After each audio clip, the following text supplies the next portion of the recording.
Si c'était une journée parfaitement normale? Bien sûr. Pourquoi? Un truc cloche? Il me décoche un de ses plus beaux sourires. Ceux qui ont le don de détendre les tissus de mon cœur et de vider 2 tonnes de problèmes hors de ma tête. Pourtant, aujourd'hui, ça ne fait pas effet. Comment tu fais pour être aussi détendu? On va nous donner les résultats finaux, le pourcentage qui définira le reste de nos vies dans à peine une demi-heure.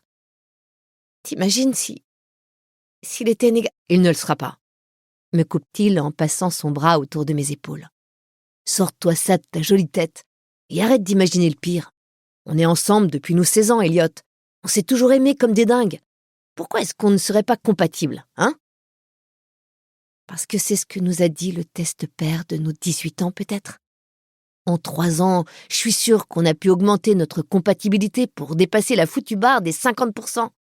Il nous manquait seulement 5,3 putains de points. J'ai confiance, moi. Bien sûr qu'on est compatibles. Et puis, soyons logiques, 30 secondes. On ne s'aimerait pas autant sinon, Elliot. J'esquisse un vague sourire en regardant l'horizon baigné par le soleil orangé du petit matin. J'ai le cœur serré. Le souvenir du moment où on a appris les résultats de notre premier test est encore intact dans ma mémoire. On était tombé de si haut. Entretenir une relation de nature romantique avec quelqu'un est fortement déconseillé, et même très tabou tant que le couple officiel n'a pas été désigné par Algorithma, l'agence scientifique derrière tout ce système basé sur les gènes et l'amour. Malgré tout, chaque père peut demander au bureau matrimonial de passer à 2 reprises un test pair. Cela afin de mettre à l'épreuve sa compatibilité. Un résultat inférieur à 50% équivaut à une incompatibilité de la paire. Au-dessus de ce chiffre, les citoyens testés peuvent être reconnus âmes sœurs et se marier. À nos 18 ans, H et moi avons eu 44,7%.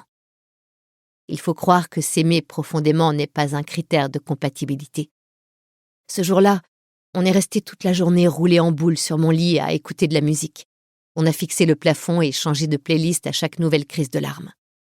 Bien heureusement, les résultats peuvent évoluer avec le temps.